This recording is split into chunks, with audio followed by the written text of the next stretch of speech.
understanding of I. This I've been practicing after I heard this topic from Ramana Maharshi.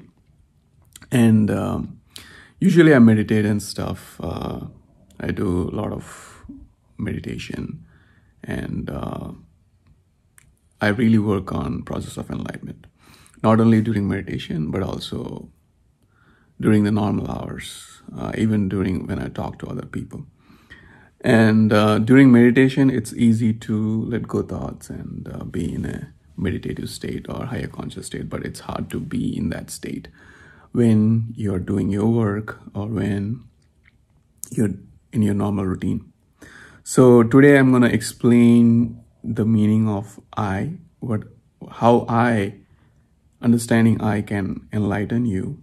And it can be a slow process, but it can help you to get enlightened. So this understanding of I got from Ramana Maharshi, and I've been practicing it, and I will tell you how it's really effective. So the thought process of I, how it works is, any anger, like you've seen something bad and then, or you want to react on anything.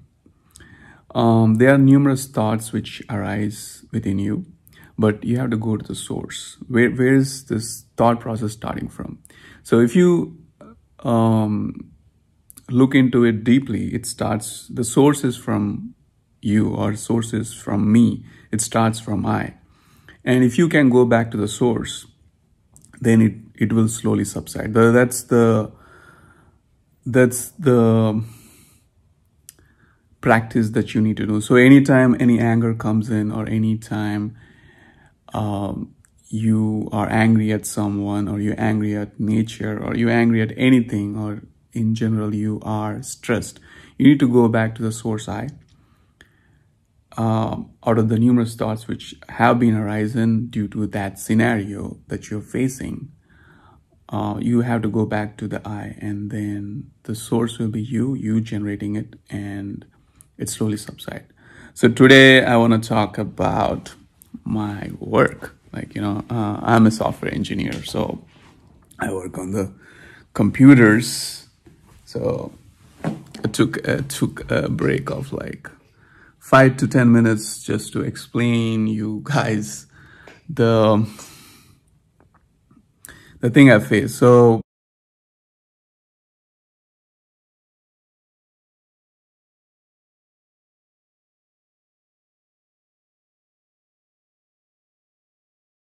I've been working on some stuff. So I usually load the data into different sheets. So I worked on something which probably I spent 2 days on working on getting into one of the files, which is CSV, and it's hard to get into that file. And I asked them if I can export it to a different file, and they agreed to it. And after I worked for a week, and then I gave the file to them, and they have the same issue exporting it to their file, which is the CSV file is the problem. So if I export it to CSV file, it's problematic for me. If they export to CSV file, it's problematic for them. So CSV file is the problem. So already I invested like a week time, and suddenly the guy sends me an email. Why can't you work on it and try all the possibilities to put into CSV file? And the thing is, I immediately got angry, and I was like, why can't you try, right? He hasn't given even a day to work on it. Maybe he spent a few minutes on it and he couldn't export that thing, and he's putting it on me back. The thing is, what I'm explaining here is I.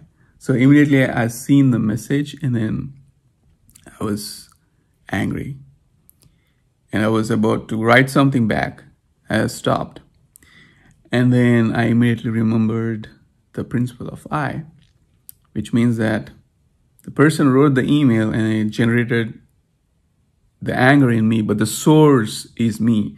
The person who is seeing that email is me, and the person who is generating that anger is me in the process of I. So I'm the person who's generating that anger. The source is I. So when I actually pointed back to me and then realized I'm generating that anger, and out of all the thoughts that have been generated through that scenario or through that email, is when I went to the source which is I could subside it. I didn't write anything back.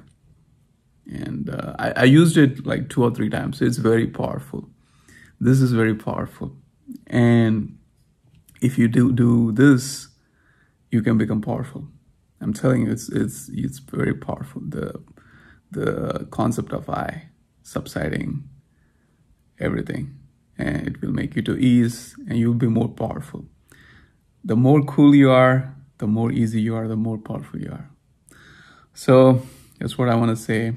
And hopefully this helps. This is very important. The concept of I by Ramana Maharshi. All right. Thank you and namaste.